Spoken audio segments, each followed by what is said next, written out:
Muito boa noite, senhores telespectadores, e sejam bem-vindos à primeira edição dos 50 Minutos, a conversa comigo, Mateus Ferreira. 50 minutos de conversa com o objetivo de escutar os decisores políticos, dirigentes do Estado, personalidades e figuras públicas com responsabilidades sociais sobre as preocupações dos santomenses quanto às expectativas e ao futuro do país, se existem ou não essa perspectiva e o que podemos esperar do atual Executivo. E para esta primeira edição, convidei o Ministro das Finanças, Comércio e Economia Azul, Dr. Américo Ramos, a quem agradecemos pela presença e pelo facto de ter aceitado o nosso convite para ser o primeiro entrevistado. Senhor Ministro, muito boa noite. Eu então começaria por lhe perguntar sobre em que estado estão, portanto, as finanças públicas e a situação económica e financeira do país. Muito boa noite. Antes de mais, também gostaria de agradecer essa oportunidade que me dão no sentido de falar um pouco do estado das nossas finanças públicas e a situação económica do país. Nós temos que reconhecer que as finanças públicas no ano 2016 conheceu uma ligeira derrapagem face à baixa performance das receitas e também a não entrada dos recursos provenientes dos parceiros para financiar algumas despesas essencialmente no domínio do sector social. Essa situação fez com que nós tivéssemos uma ligeira derrapagem em relação ao saldo primário, que em vez de 2% programado, tivemos um nível de 3%, 3,1%. Por outro lado, também, devido a essa fraca entrada de recursos, o crescimento econômico previsto para 5%, inicialmente, foi revisto em baixa para 4%. Essa situação é uma situação que é decorrente principalmente porque o Estado continua a ser o maior investidor no país. Daí que, portanto, a não entrada de recursos mobilizados pelo Estado implica automaticamente uma situação de uma atividade econômica de baixa performance. Isto quer dizer que, portanto, todas as receitas arrecadadas pelo país foram apenas para as despesas primárias. Exatamente. Nós, de algum tempo a esta parte, dependemos um pouco do exterior para financiar mesmo as nossas despesas internas. Isso é uma situação que vem de algum tempo, ainda me recordo por ter estado já na administração há algum tempo a esta parte, desde o anúncio da existência do petróleo na zona econômica e na zona conjunta com a Nigéria, que houve um crescimento de despesas e essas despesas primárias vinham sendo sempre financiadas com recurso a empréstimos e donativos de parceiros bilaterais. Essa situação continuou durante vários anos, inclusive nós também, durante algum tempo, recorremos à venda de alguns ativos, nomeadamente as ações da ENCO, para financiar essas despesas, que atualmente são situações que não se resistem, daí que houve uma certa falta desses recursos para fazer face às despesas no ano passado. O que temos que fazer? Portanto, daí a necessidade de tomarmos algumas medidas no sentido de adequarmos as nossas despesas à nossa capacidade de mobilização interna. Porque se isso não acontecer, cada vez que há inexistência de financiamentos por parte de alguns parceiros, nós entramos numa situação de déficit excessivo. Daí que nós temos que, e é isto que o Governo tem feito, é de limitar as nossas despesas, criar um equilíbrio entre as nossas despesas e as nossas receitas mobilizadas internamente. Ok. Antes de nós entrarmos, portanto, em pormenores sobre as despesas e como é que o Governo então vai tentar conter essas despesas, eu queria que o Sr. Ministro pudesse-nos então também dizer em que estado, portanto, está a dívida pública do país. Nós estamos com um nível de dívida de cerca de 82% do Produto Interno Bruto. Aliás, antes do alívio da dívida, nós estávamos a mais de 200% do Produto Interno Bruto. Houve o alívio que toda a gente sabe, houve uma quebra brusca do estoque da dívida, mas ele começou a crescer, portanto o estoque da dívida começou a crescer a partir de 2007, 2008. E hoje estamos a 82% do Produto Interno Bruto. A grande questão que se põe não é o nível de endividamento. A questão que se põe é como é que nós podemos mobilizar recursos para financiar projetos e ações geradoras de rendimento. Geradoras de rendimento para permitir que nós honremos os nossos compromissos decorrentes desses empréstimos. Isso é que é o essencial. E nós, nesse momento, o governo tem um plano de ação, uma agenda de transformação, que toda a gente conhece, que é abraçada pelos parceiros, tem uma orientação muito clara daquilo que é necessário fazer para que nós consigamos ter um crescimento superior à média que nós temos tido até então, de forma a gerarmos rendimento, a gerarmos riqueza suficiente para honrarmos os nossos compromissos. Isso é que é a questão. Portanto, então isto quer dizer que, portanto, para sair desta situação de déficit que o país encontra, então as medidas passam então pela contenção das despesas, e, portanto, o que assiste atualmente, e também pelo aumento de impostos. Será, digamos, essa forma que o Executivo encontrou para sair desta situação de déficit? Contenção de despesas, sim, é isso que nós estamos a fazer. Estamos a cortar aquelas despesas que nós consideramos supérfluas, aquelas que não têm razões de ser. Em relação às receitas, nós, em termos de receitas, nós estamos a aumentar a carga fiscal, estamos a alargar a base tributária, isso sim. As reformas que foram feitas, a fixação do imposto mínimo, a contribuição predial urbana, um inquérito que se fez recentemente, é com o objetivo de alargar a base tributária. Não, em momento nenhum, houve o aumento da carga fiscal. Houve alteração de algumas taxas, nomeadamente o imposto sobre veículo, mas isso é decorrente do próprio Código Tributário. Portanto, no seu artigo 107, fala da necessidade da atualização anual dessas taxas, multas e outros pagamentos de ano para ano em função das informações estatísticas. Isso é que se fez. Não houve um aumento da taxa de imposto que seja. Mas, portanto, o alargamento dessa base tributária, portanto, pressupôs, digamos, uma maior exigência na cobrança de impostos. Portanto, uma delas tem a ver com essa contribuição predial urbana de que falou, mas, de qualquer forma, o que se ouve, né? Os cidadãos, muitos, se queixam de que, portanto, mais este alargamento, portanto, da base tributária, fez com que pagassem mais impostos, nomeadamente as pessoas que não pagavam a CPU, digamos assim. Pois, portanto, o que nós temos que dizer, e ser frontais a dizer, é que toda a gente tem que contribuir, com o mínimo. É justiça fiscal. Não é justo que uns pagam e os outros não pagam. Nós todos somos santomenses, temos que contribuir e sabemos que há despesas bastante essenciais, bens públicos, do consumo de bens públicos, que o Estado tem que suportar e ele só pode suportar essas despesas com recurso a impostos.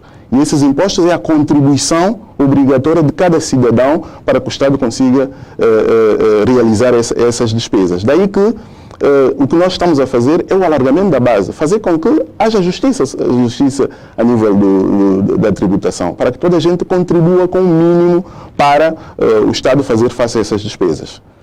Ok.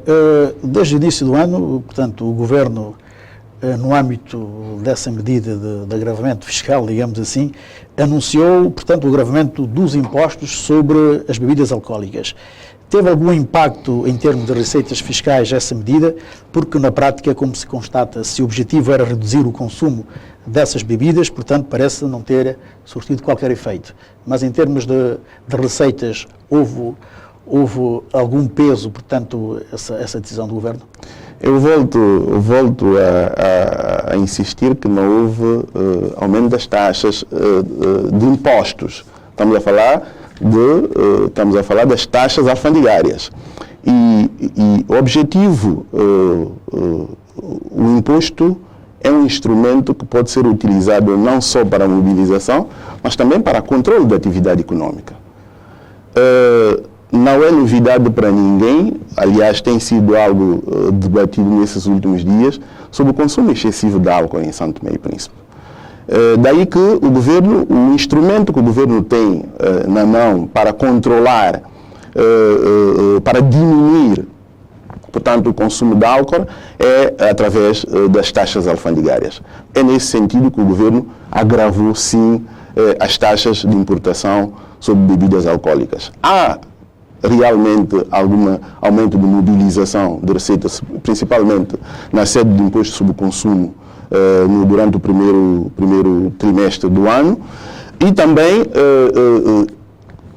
observaremos esse aumento das receitas alfandegárias a partir deste momento, porque as taxas estão sendo aplicadas neste momento, mas é sempre bom insistir que o objetivo não é a de mobilização. O objetivo é essencialmente lutar um pouco contra o excesso de consumo de álcool, a aparição de muitas doenças provenientes, doenças ligadas ao consumo de álcool e de outras bebidas também que são nocivas à saúde, como nós muito bem sabemos.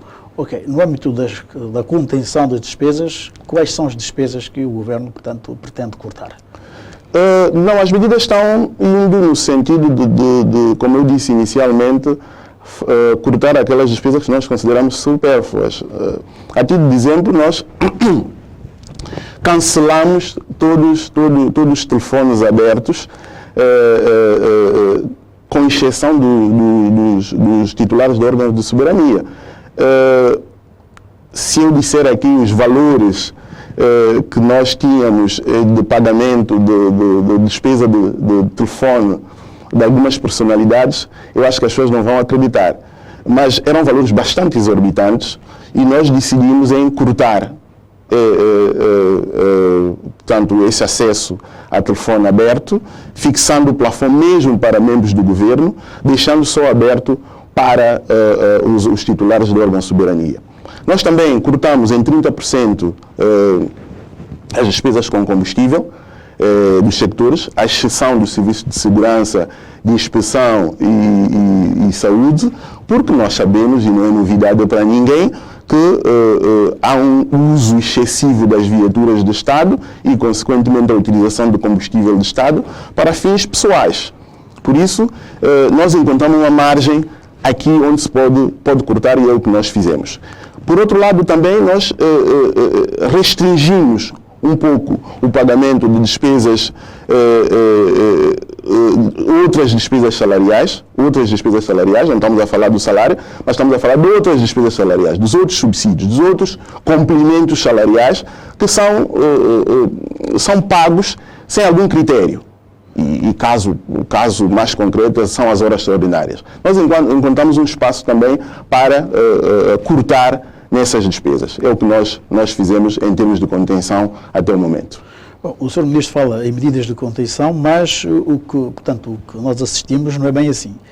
Continuamos, por exemplo, a assistir a muitas despesas com as viagens dos membros do Governo ao estrangeiro, portanto, dos diretores e até de muitos quadros técnicos, mas o que mais tem impressionado, digamos assim, a opinião pública são as constantes viagens do Primeiro-Ministro. Portanto, como é que justifica essas despesas de viagens com as contenções das despesas que o Governo diz que está a fazer?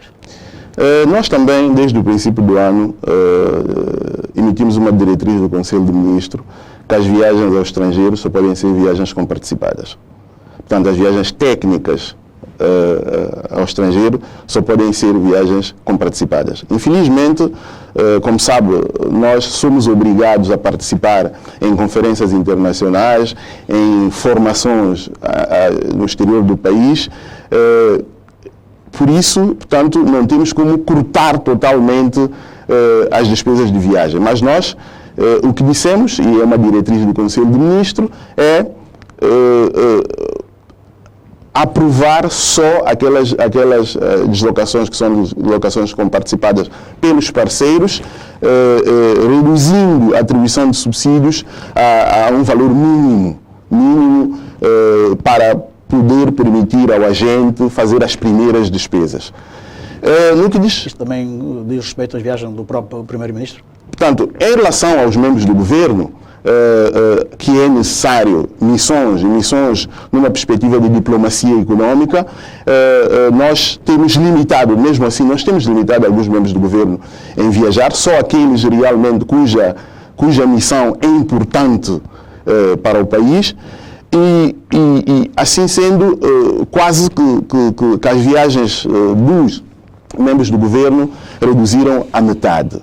Em relação ao Primeiro-Ministro, não é bem assim que o custo de viagem das deslocações do Primeiro-Ministro é tão excessiva comparativamente com os outros.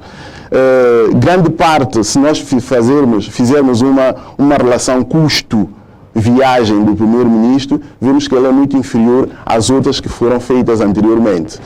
Por quê? Porque grande parte dessas missões, parte delas são subsidiadas com ações próprias do Primeiro-Ministro. Ele próprio encarrega-se de levar a cabo ações que diminuem bastante mesmo, portanto, as despesas com as suas deslocações.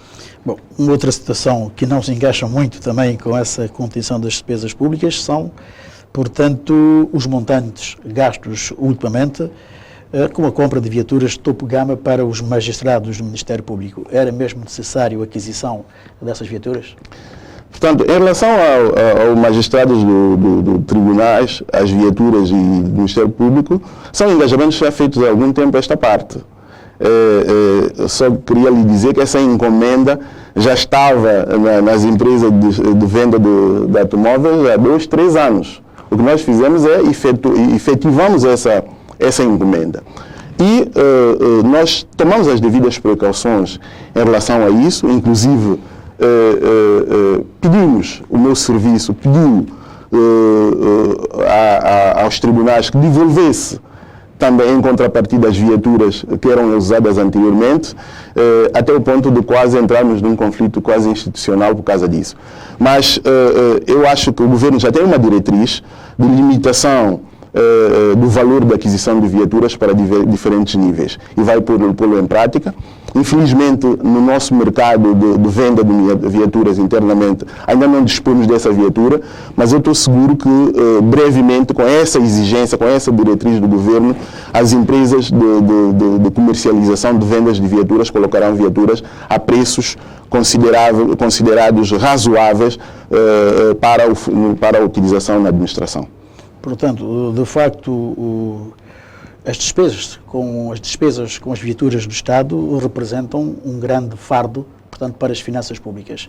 O Governo tem alguma intenção de contornar essa situação? Portanto, o Sr. Ministro começou por falar na restrição, portanto, do uso das viaturas públicas. Além disso, quais são outras medidas que o Executivo pensa levar a cabo para conter, de facto, as despesas com o uso de viaturas do Estado? Portanto, eu acho que há uma imagem de marca do governo do ADI, já desde 2010, que era a limitação de circulação das viaturas de Estado.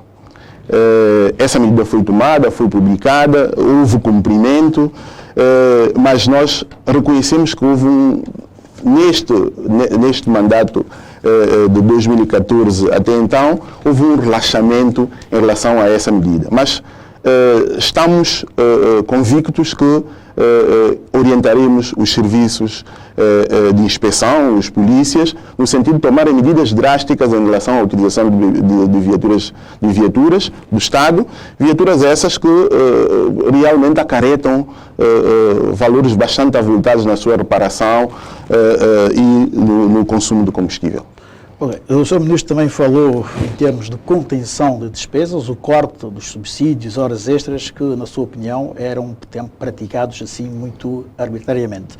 De facto, há muita contrariedade, perdoem-me ter que dizer assim publicamente, que tem a ver com as disparidades salariais existentes na função pública, a questão das horas extraordinárias, como disse, os emolumentos dentro, portanto, também das empresas públicas, quando se sabe que o país é pobre e sabendo que em certos países mesmo ricos, como foi o caso da Arábia Saudita, há países que têm vindo a cortar nos salários dos funcionários públicos. Há algum plano ou projeto para proceder ao ajustamento salarial do país? Claro, a publicação dos salários não é uma atitude inocente, é uma atitude bem controlada e corajosa por parte do governo. Em 2011, o governo solicitou um estudo sobre harmonização salarial na administração pública. Esse estudo foi concluído em 2013, não foi implementado, e nós, nesse momento, desde que nós chegamos, que a nossa preocupação é ver como é que nós podemos implementar realmente esse estudo. É claro que há uma grande disparidade, e vocês, portanto, a população toda teve a oportunidade de ver uma grande disparidade salarial a nível da administração e das empresas públicas. Há necessidade de fazer alguma coisa, há necessidade de fazer uma reforma. Esse estudo existe, esse estudo está disponível, nós estamos nesse momento a fazer a adaptação desse estudo. Eu acho que não irei muito além sobre essa questão, porque é uma questão inerente à administração pública e a Ministra da Justiça terá a oportunidade de ir ao fundo da questão, mas o objetivo realmente é fazer uma reforma a nível do regime salarial em São Tomé e Príncipe da Administração Central. Mas para quando? Ainda para este ano? Ou para o próximo? O trabalho está em curso, como eu disse, a Ministra da Justiça terá mais pormenores com calendários próprios, ela depois dará as informações concretas sobre essa ação, mas para dizer que a publicação dos salários vem precisamente na sequência da vontade do governo de fazer essa reforma, essa harmonização salarial a nível da administração.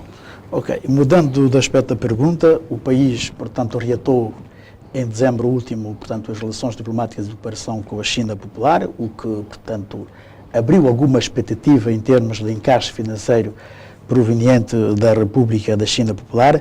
Eu gostaria de perguntar ao Sr. Ministro como avalia, portanto, a relação económica atual com a República Popular da China.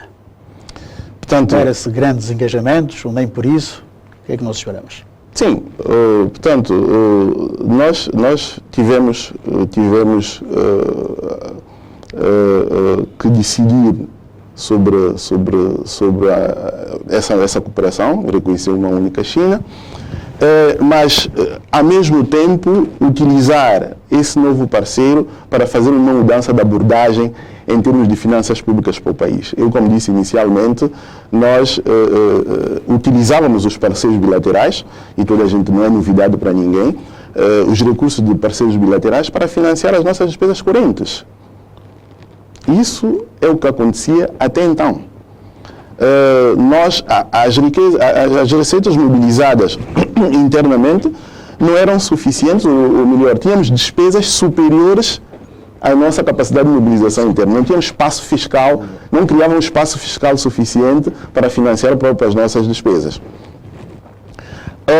O novo parceiro China, a República Popular da China, o objetivo é de mobilizar recursos para financiar os grandes projetos. Projetos esses que permitirão criação de riqueza, geração de riqueza, para nós podermos, com um certo espaço fiscal, financiar as nossas ações correntes.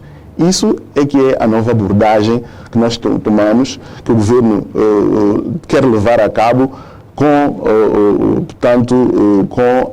o reatamento das relações com a República Popular da China. Mas houve alguma entrada de capital da República Popular da China? Tratamento das relações diplomáticas? Sim, portanto, ela tem várias componentes, tem uma componente que é financiamento de projetos, tem assistência técnica, tem apoio orçamental, que está no quadro da cooperação que foi assinado. E qual é o estado também das relações de São Tomé e Príncipe com outros parceiros internacionais, nomeadamente com o Banco Mundial, o FMI, o BAD, o BADA e outras instituições internacionais? Nós temos um programa com fundo. Sabe que o fundo é posso dizer, como um avaliador da política econômica do país, e as notas do fundo servem de carta branca para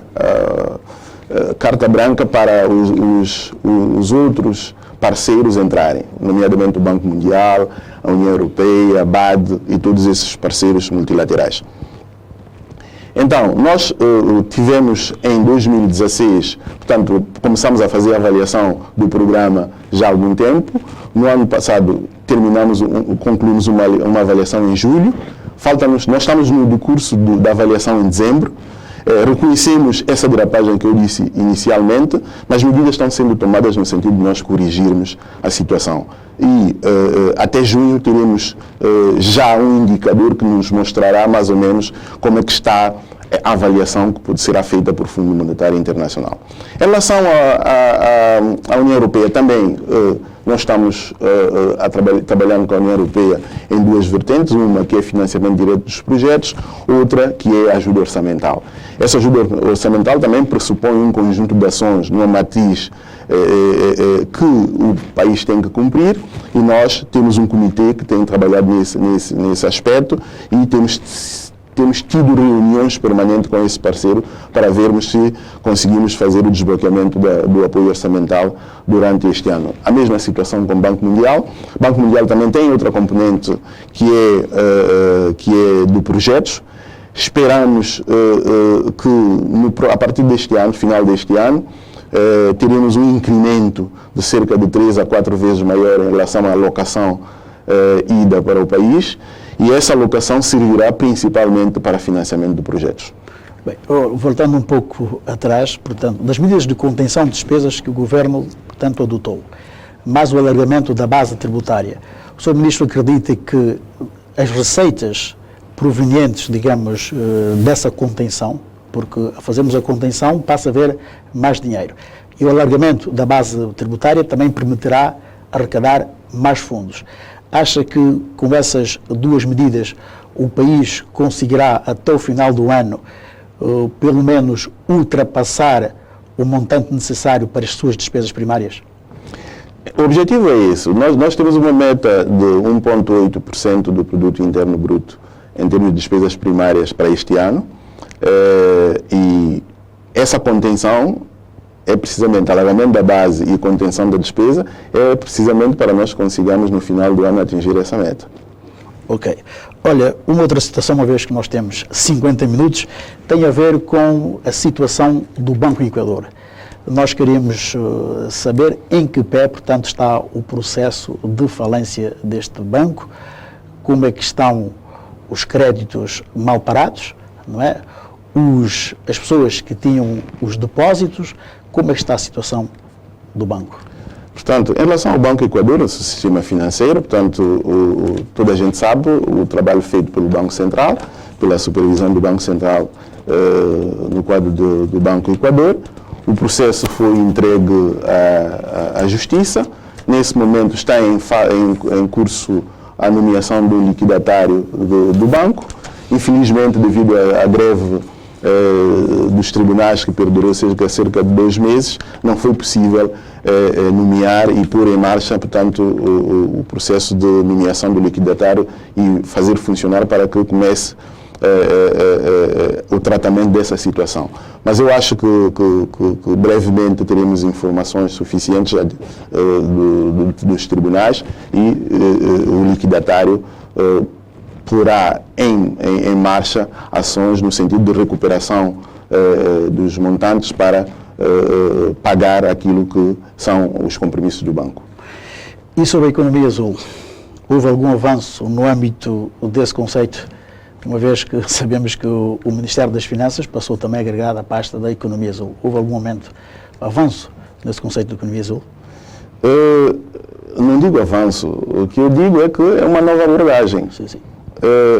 O mais simples é dizer que o governo, com a criação desse pelouro, tem como objetivo virar a sua política para a economia azul, para o mar e para os recursos marinhos e marítimos. Isso é que é a abordagem, não só no domínio da pesca, mas no domínio do turismo. E Porque até então não há uma política clara em relação ao mar. Nós temos 160 vezes a nossa dimensão no mar. Qual é a política que existiu até agora em relação ao mar? Nenhuma. Então, a criação desse plano é justamente para nós desenharmos uma política de como lidar com o mar. E não só, também para alinhar-se um pouco com os Objetivos de Desenvolvimento Sustentável, Objetivo 14, como sabe, que é a utilização sustentável dos recursos marinhos e marítimos, a preservação. E nós, nesse momento, estamos muito bem posicionados nessa matéria, até porque em breve, dia 6, já posso anunciar aqui, dia 6 e 7 de 3 a 7 de julho, iremos realizar uma semana sobre a pesca sustentável e crescimento azul, precisamente para nós divulgarmos, fazer uma sessão de palestras, informarmos aos pescadores, às pessoas que lidam com o mar, sobre a utilidade, a importância de utilização sustentável desse recurso e como aproveitarmos melhor os recursos disponíveis no mar. Nós sabemos que esteve no país uma delegação do professor Guto Paulo. Pode aqui dar alguma abordagem em que consistiu essa missão ao país?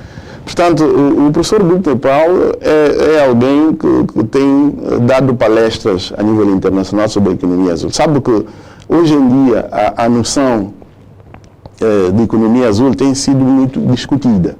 De uma forma ou de outra, ela tem como seu centro o mar. Mas o professor Guto Paulo fala um pouco mais de todos os recursos, desde que ele seja utilizado de forma sustentável. Recursos próprios, recursos do país.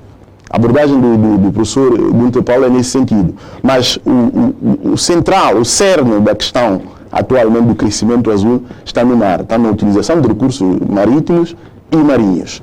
O professor Guto Paulo esteve cá, fez a abordagem, falou como é que nós podemos utilizar os nossos recursos próprios para gerar riqueza, para gerar valor acrescentado.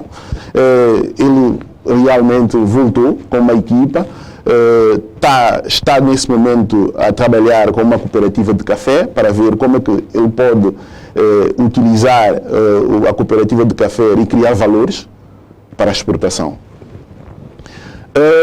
Nós, do nosso lado também, estamos alinhados com a FAO, com o BAD, própria União Africana, portanto, nessa abordagem de crescimento azul.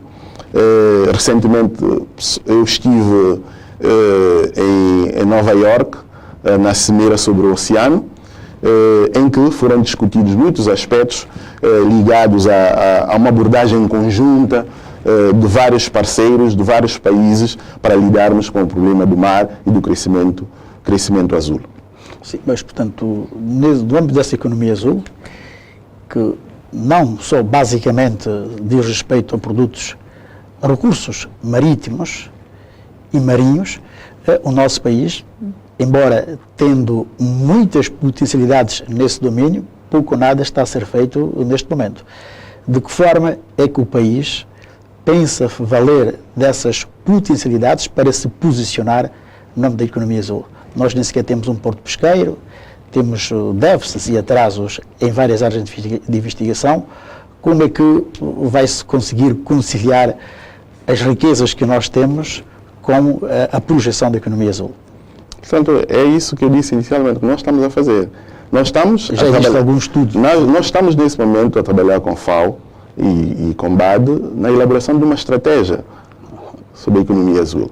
E antes do final do ano já teremos essa estratégia pronta. Nós estamos a trabalhar no turismo. Nesse momento está em curso uma estratégia do turismo, financiada pelo Banco Mundial. Portanto, há ações em curso à volta da economia azul. As pessoas não sentem, porque não são coisas que não estão a ser devidamente divulgadas. Estão a ser divulgadas, só que as pessoas não têm prestado atenção, porque a economia azul é um conceito um pouco amplo. Sim. E moderno.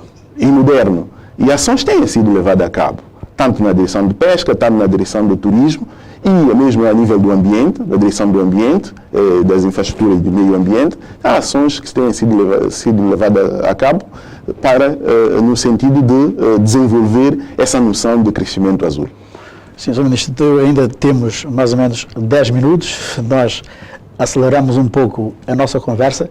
Eu pediria que reforçasse mais a questão da cooperação com a China popular, porque o que se ouve, né, portanto, nas ruas, o cidadão queixa de alguma lentidão na chegada de capitais. Isso corresponde à verdade. O senhor explicou devidamente isso, mas eu queria que reforçasse, portanto, esta parte.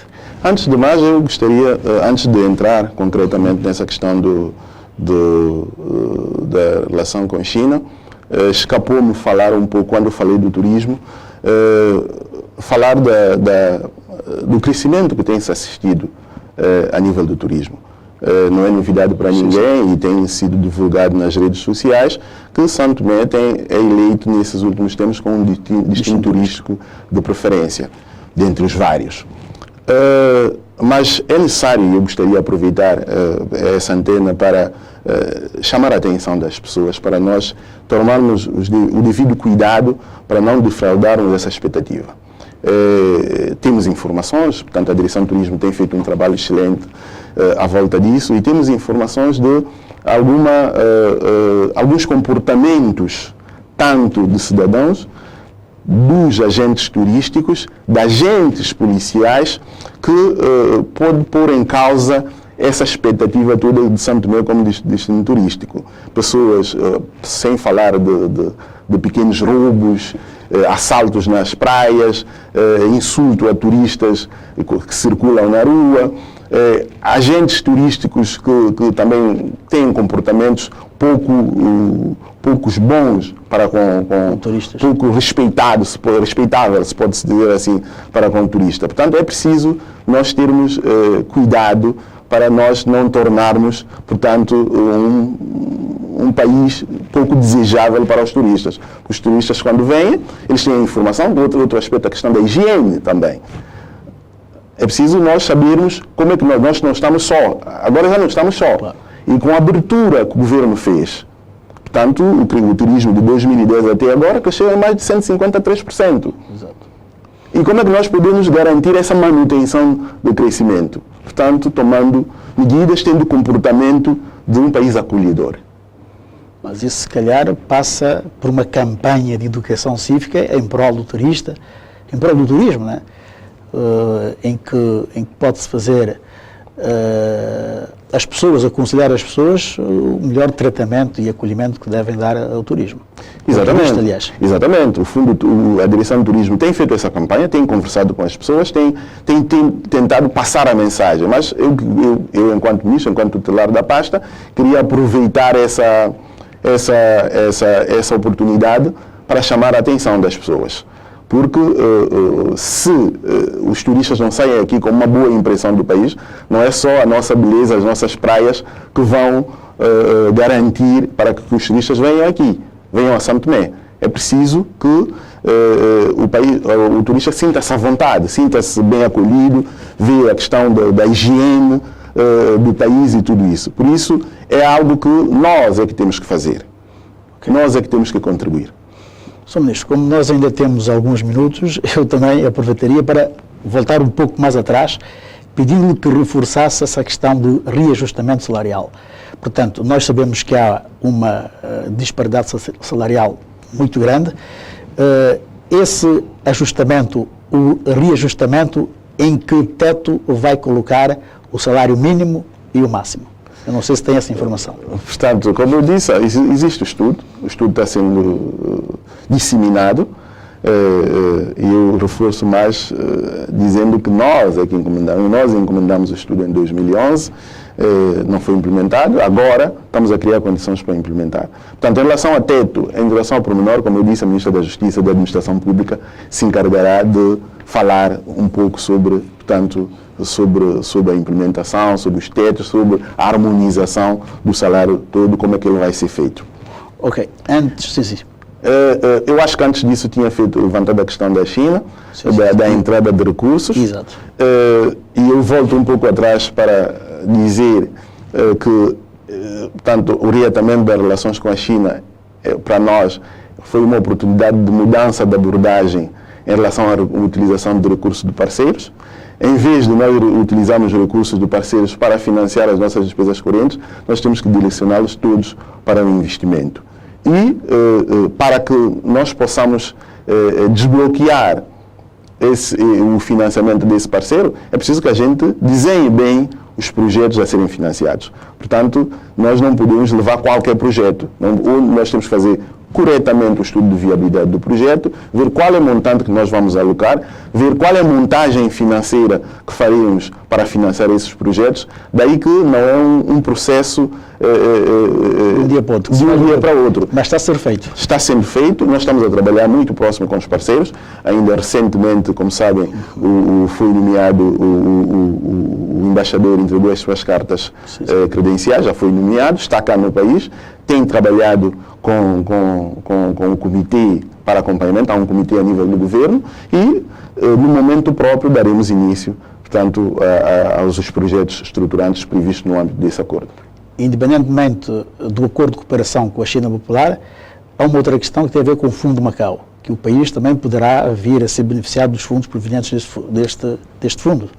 Evidentemente, por isso é que eu falei da montagem financeira. Nós temos, portanto, recursos provenientes do acordo direto assinado com a República Popular da China. Também há outras oportunidades no âmbito desse acordo que poderão ser aproveitadas, nomeadamente no Fórum Macau. Ok. Antes de passar à última questão, eu não sei se o Ministro quer, portanto, acrescentar ou dizer algo que eu não perguntei até agora. Se quisesse ressaltar alguma coisa. Não, eu acho que no fundo abordamos de uma forma transversal tudo que toca o Ministério das Finanças e Economia Azul, que está na atualidade, e gostaria só de pedir a atenção das pessoas para perceberem e entenderem, portanto, as ações que estão em curso. Se nós quisermos realmente que esse país avance, nós temos que ter uma estratégia que visa essencialmente corrigir os erros do passado, porque a conjuntura internacional já não é favorável à existência de recursos excedentes de ofertas ao país. O país, para merecer, tem que trabalhar, tem que fazer reformas. Portanto, é isso que nós estamos a fazer. No âmbito do comércio, portanto, falou do turismo e o comércio. O que é que tem a dizer sobre o comércio? A questão do arroz está ultrapassada, já, digamos, normalização do abastecimento do mercado. Não é bem assim, nós continuamos a assistir àquela política dos 13 contos que até agora não tem acontecido. Porquê? Pode-nos explicar o que está em causa? Nós temos que entender que essa ideia de arroz de 13 contos está diretamente relacionada com o arroz do Japão. E o arroz do Japão é um arroz de curto prazo, dentro do consumo da população. É uma parte, 1/3 do consumo da população. Nós temos um outro período grande que não há arroz do Japão. Daí que a fixação de 13 contos é uma fixação que deve ser feita no mercado. Mesmo se o governo fez, quando colocou o arroz e com as margens no mercado, era para ele ser vendido a 13 contos. Mas isso não acontece por quê? Porque vocês sabem como é que funciona o mercado. O mercado é procura e oferta. Claro. Lá no mercado, aí, em função também, que não é preciso que se diga, do comportamento oportunista dos certos comerciantes, faz elevar um pouco o preço do arroz. Mas nós temos esse período. E para reforçar que durante todo esse tempo, foi testado vários métodos, várias formas de comercialização de arroz. Não é só com esse governo. E muitas dessas formas que não tiveram sucesso.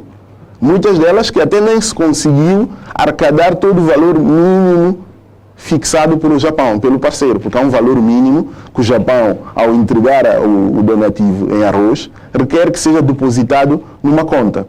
Há muitas situações, em anteriores governos, que nem se conseguiu cumprir esse mínimo.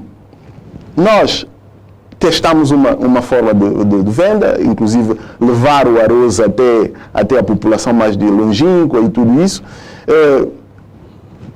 conheceu alguns problemas, testamos um novo, agora entregando aos grossistas para ser distribuído, funcionou melhor.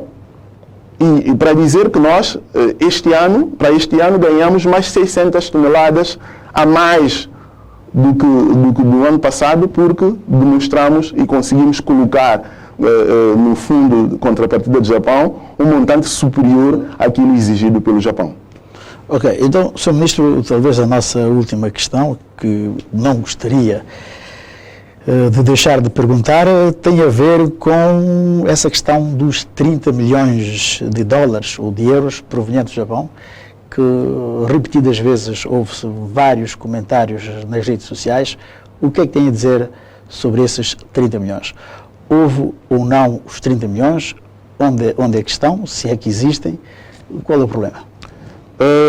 Por acaso é uma questão que eu até agora nunca tive a oportunidade de responder, porque nunca me foi colocado diretamente. Portanto, ouve-se, vê-se tudo que é escrito nas redes sociais à volta dessa questão. E diz-se que foi o Sr. Sim, vê-se tudo isso que foi que nas redes sociais, que para mim eu tenho a minha consciência tranquila daquilo que fiz, por isso não me causa grandes problemas. Eu sei que afeta a família, afeta as pessoas ligadas a mim, mas a mim pessoalmente não me afeta porque eu tenho a minha consciência tranquila. Essa situação foi várias vezes explicada no momento da discussão, debate da nação no Parlamento, explicada por Sua Excelência o Primeiro-Ministro, foi explicada no orçamento retificativo, mas, como se costuma se dizer, pior cego é aquele que não quer ver e pior surdo é aquele que não quer ouvir. A justificação é a seguinte: é competência do Governo, sim, mobilizar recursos no decorrente do exercício para fazer face ao déficit de financiamento de investimento público. É nessa perspectiva que o Governo recorreu a um fundo chinês para um empréstimo de 30 milhões, precisamente para fazer face ao déficit de financiamento no seu orçamento. Infelizmente, esse fundo chinês desbloqueou 10 milhões de dólares e podemos pôr a circular, e quem quiser pode pedir à Direção do Tesouro, que esse montante entrou através da Caixa Geral de Depósito, da conta do Banco Central na Caixa Geral de Depósito, entrou nos cofres do Estado no Banco Central. E esses 10 milhões foi utilizado. Infelizmente, como eu disse, infelizmente, o fundo chinês não pôde desbloquear o restante até então, e toda a gente sabe o porquê. Daí que por isso não há nada que se relaciona com a utilização indevida ou apropriação indevida do fundo da China. Por isso é que eu estou tranquilo em relação a isso. Portanto, da minha parte é tudo. Nós agradecemos a sua presença e aos telespectadores o nosso muito obrigado pela preferência e até para a semana no próximo programa. Boa noite.